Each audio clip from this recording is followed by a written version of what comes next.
this coming year, 2022. This is breaking news, folks. Confirmed what I reported this morning. There will be another Bachelor season that airs after Clayton's season. Starts filming mid to end of February. Will air most likely in the Bachelorette spot, which is May to July. Hearing this could be the new norm moving forward.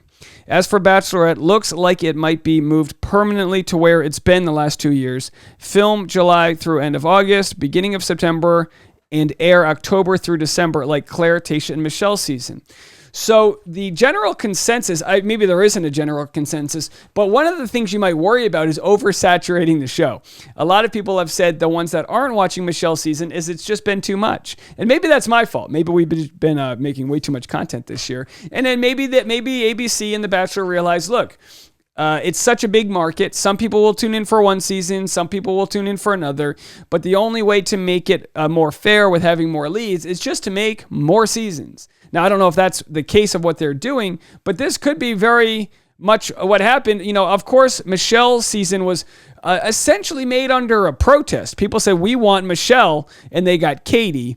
And then it was too late. The Bachelor producers already had, gears in motion. So they went with Katie, but they said, no, we'll give you more. They pulled an Oprah. They said, look under your chair. That's another season of The Bachelorette. And that's what they did. Now we have to endure all the vague Mike Fleiss Bachelor announcement tweets again.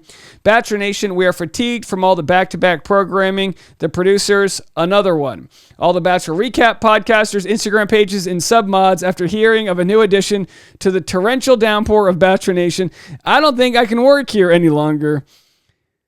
No one asked for this. They heard our comments about being burnt out from all the Bachelor content and said, no breaks for you. Seems like they're always giving a big FU to the fans. Listen, making extra content is not a big FU to the fans. People are just going to have to decide whether or not they want to follow it all. Who knows? Maybe people will get more burned out by channels like mine, or maybe people will come to channels like mine just to get the recap because they can't follow all the episodes. We'll have to see what the case may be. Let's go to some of your comments here and see what's going on in the chat room as I'm recording this live.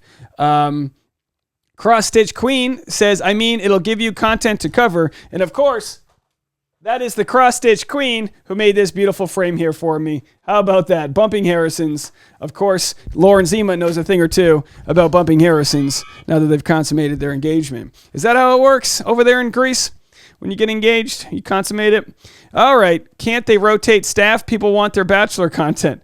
Depends on who they pick for the next Bachelor. Lil Brownie says, I like the year-long content, honestly. So let's read some more comments from Reddit. Tyler has his pick of models and even dated A-listers, even if he will be Bachelor.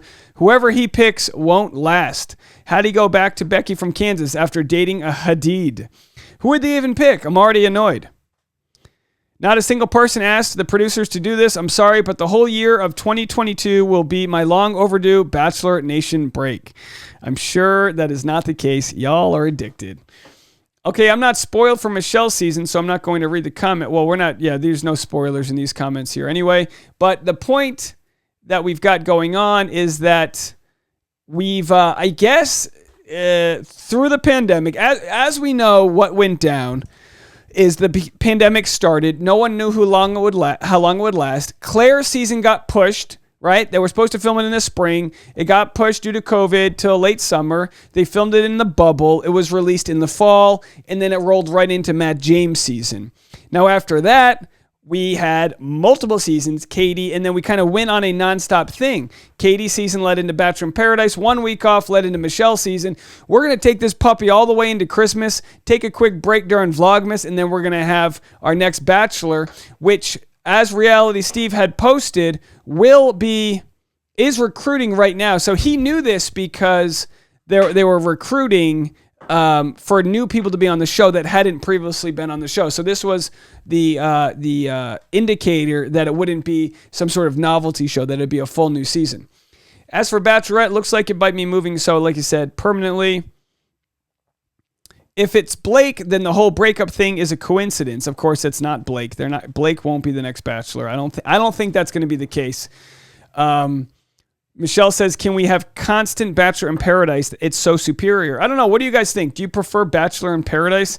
I disagree. I think it's nice to have a little bit of a difference. Of course, I'm now covering Bachelor in Paradise Canada, so my mind is just blown over all the content that we have going on. Let me respond to Tasha. Yeah, Def. Like I said, our dog's at the vet, so I had to make sure that... I have to drop him back off tomorrow for some testing that he's getting done before we leave. Choni Girl says, maybe because Bachelor is one of the few shows that still makes money. Yeah, the Bachelor franchise, even if the numbers are down, is still a huge cash cow for Bachelor producers and ABC in general. So absolutely, they have seen that they're able to make good money on this. Kevin says they should have a Bachelor and Bachelorette at the same time. Maybe some of the contestants will start dating each other instead of the lead. That's interesting. I mean, that's essentially like Bachelor in Paradise. That's just like a bigger Bachelor in Paradise. There'll be a lot of cleaning the filter in the hot tub, if you know what I mean. Because they're grimy. Lauren, let's see here. Crafty Beach says, I really wish people would stop breaking up. Yeah, don't we all? Sarai says, I just wonder why they always pick guys who are always young and immature. Well, we have to admit that drama sells. If it bleeds, it leads. And of course, there is something to be said about the young and immature guys, kind of like the Aarons, right? That create more drama than someone like the Thomases, right? Thomas was kind of like, he was the center of the drama, but I don't know if he created it on his own accord. It was more created by others, kind of like pointing the finger at him and accusing him of being things that he may or may not have been. Regine says, who else could it be after Clayton? Blake Moynes as Bachelor? Too soon.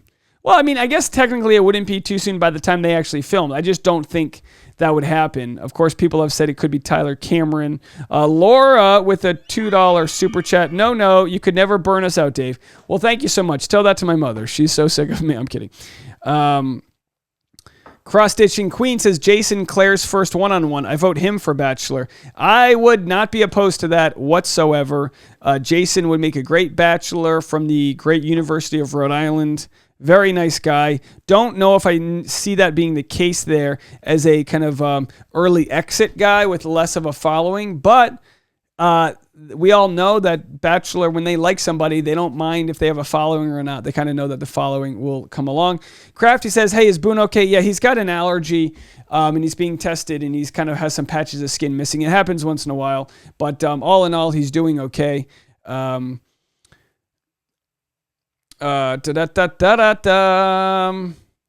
says, I cried last night over Katie and Blake. No joke.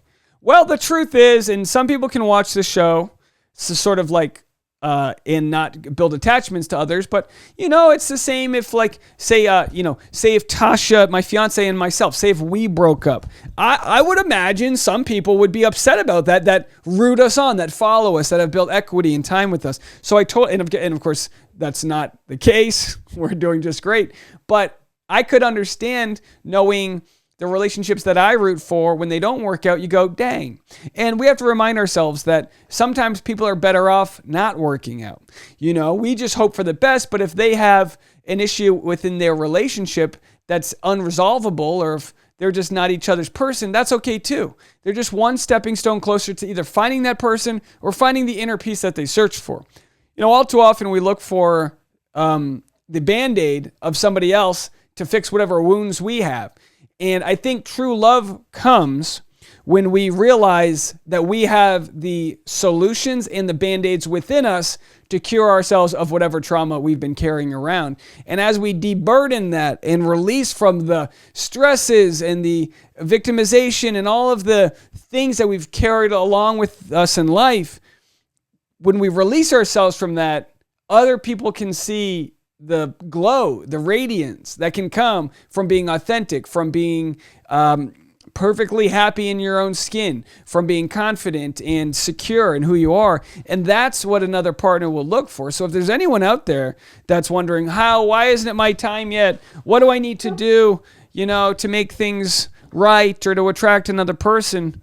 The truth is, the irony is you need to not worry about the person you want to attract. You need to build the best version of yourself and continue focusing on your foundation and find hobbies that you love and passions. What makes you happy getting up every day? And it might not be one thing or another. It might be a charity or a community or a kickball team. It might be a combination of the three. You might love walking dogs, which we all do, right? And maybe that's the thing that gets you out of bed every morning and gives you purpose in life. And when you have purpose and when you have the whatever it is, joie de vivre, whenever you find that, who wouldn't want to be with you? Who wouldn't want to enjoy life with somebody and sit shotgun on your journey?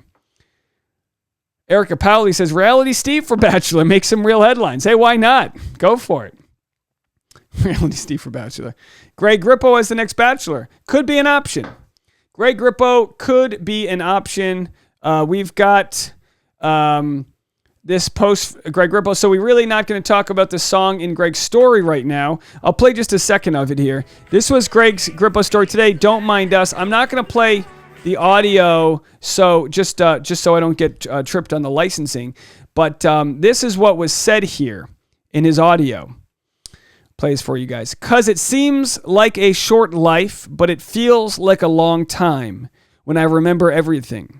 That was what was said, and then the continued lyric is, in another time I made up my mind that you were perfect in the flashing light. If I tried, I'd make this thing work right. Now, of course, whatever Greg Grippo was going to post today, people were going to wonder if it was posted as a response to Katie breaking up with Blake or whatever that case may be. And we really don't know for sure. But I'd love to know what you think. Let me know. More content coming your way.